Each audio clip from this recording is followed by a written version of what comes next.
Welcome to Ed's Not Dead. Today we are going to have the pleasure, fellows, of interviewing Dr. Matt Mingle. Dr. Matthew Mingle is currently the Superintendent of Schools for Warren Township School District in New Jersey. This is Dr. Mingle's second year as superintendent. Prior to serving as superintendent, he spent 3 years as Assistant Superintendent of Curriculum and Instruction, and he served as Supervisor of Social Studies, Gifted and Talented Education, and started out as a Social Studies classroom teacher. Welcome to Ed's Not Dead, Matt. It's great to have you on the show.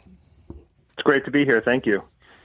Let's start out by you giving us a little bit of background about Warren Township, and this is your second year as a superintendent, so we can imagine how busy you are.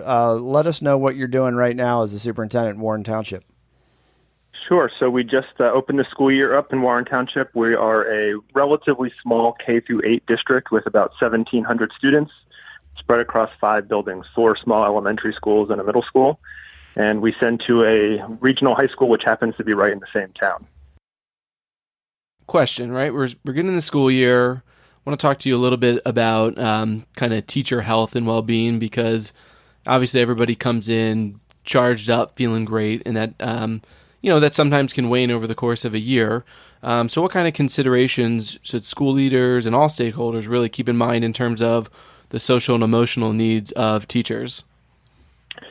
I think that's a really critical area. It's one that we've spent a lot of time talking about and working on since I came to Warren Township. We're in the midst of a lot of change. So I said we're relatively small, but we're shrinking. So there's a lot of stress around, does that mean that there are fewer jobs in the future? Are we going to have to close a school? That sort of thing. So we're trying to make sure we pay close attention to the emotional well-being of our staff. One way we're doing that this year, something that we're really big in the planning for right now, is that we have a 2-day professional development series on October 8th and 9th. And the whole second day, or most of the second day, is all about wellness. So small workshops, we're partnering with our State Teachers Association. We've got medical providers coming in, a lot of great things for our staff to take care of themselves so that they can take care of the kids. So just kind of like on a side note, and I mean, maybe you just answered the question, but just anecdotally, if you had to point to something that you would say, yeah, this here is a big reason for, whether you want to call it teacher burnout or whatever, what do you see? You said you're shrinking. Is it professional development? Like, what is it about the job that kind of, makes some people leave after a couple of years? I think it really varies depending on the context, but in New Jersey, where we are, there's been about a 10-year period now where teachers have felt like they were basically unappreciated and in some ways under attack. And teachers in most places in New Jersey today are taking home less money in their paychecks than they were a decade ago because of changes to how healthcare works. So that's kind of the external factor. On the internal side, we expect our teachers to do more and more with the same amount of time and resources they had, if we're lucky, especially in the area of taking care of the kids on things like their own mental health. And so I think the pressure has gotten to a point where, there's a lot of stress that you can't, I guess teachers have always had to take the job home. That hasn't changed, but It just feels like it's just always all there around us. So one of the things that you have been focusing on with ASCD is the whole Child Tenets. That's what you've been focusing on with your district. So obviously, if you have healthy adults in the building and mentally and physically healthy adults, it's going to translate into hopefully a healthier work environment. What kind of things have your teachers in your schools been doing to foster that kind of community and that kind of mental health engagement or physical health engagement? We do an internal survey tied to the whole Child Tenets of healthy, safe, engaged, supported, and challenged at the end of every year. And some of that feedback suggested employee wellness should be a focus. So we put together last year a district employee wellness committee, which included, I sat on it directly with my curriculum director, who had been a principal in the district, and a teacher from each of our schools and 2 school nurses.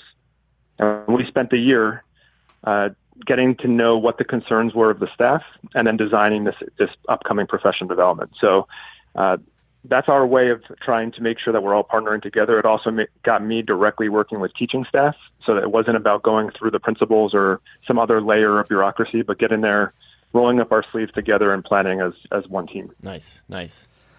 So I know, Matt, I'm sure as a superintendent, you still feel that pressure to improve student outcomes. So describe kind of the intersection of this focus on wellness, both at the staff level and student level, and what you're doing in the district to improve how kids are doing academically. One of the luxuries that I had coming in was I inherited a very high-performing school district. That's nice. We like that. All right. That's good. All right, go ahead. It's a lot easier to get people talking about social and emotional wellness when academics are already at a high level, So, but we have this conversation every year when state testing results come out. How important is it if there's a little bit of a dip here or a rise there? Does it matter if every student aces whatever your state assessment is, but you're sending kids out for psychiatric evaluations on a daily basis? Is that really okay? What good is it to have that performance if we're not healthy and safe first? So we try to balance those things. We try to be careful that we're not losing focus on student achievement. Obviously, that's important, but that we're thinking about it within the larger context. Okay, that's good. Yeah, because I was curious about that, and now I think there are a whole other set of issues associated with when you have high achieving kids. Sometimes you have stressors in the community and in schools that lead to a whole other set of problems, like you just described, right? So you've experienced some of that. It sounds like. Without a doubt, we pay close attention to that, and the way this all came together for us with the world of shrinking staff because of shrinking student body is that we made a commitment that every school would have a full-time guidance counselor, no matter how small it got. Mm-hmm. We increased the number of physical education teachers because of the research around getting kids active. So our elementary kids are in a full 50-minute PE block every other day, protected recess time every day. So we just are making sure we use our resources in a way that gets at what we believe in. Wow, full 50 minutes PE. Is that in the primary and intermediate elementary grades? Starting in kindergarten, 15 minutes every other day. That is awesome. Great, that is awesome. Okay, all right. So as Casey mentioned before, you guys have really embraced the ASCD whole child tenets. So maybe just pick one or two of those areas and talk a little bit about how you codify whether it's healthy or safe or engaged. Like how do you go from just talking about these ideas to actually making them a reality in your classrooms?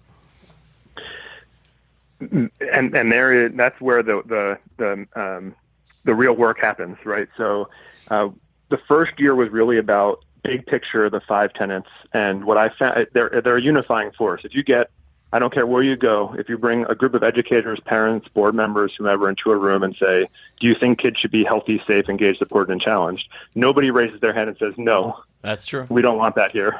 And so it's a good starting point. My very first Board of Education meeting as superintendent, we did an activity with the board where we talked about each of those tenets, and then we set goals around them.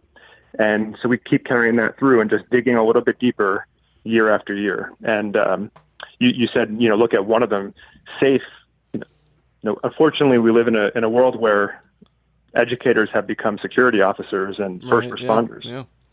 And the safe tenet from ASCD talks a lot about emotional well-being, as we've been talking about, and making sure you get a sense of the student voice. What are they feeling and what are they experiencing?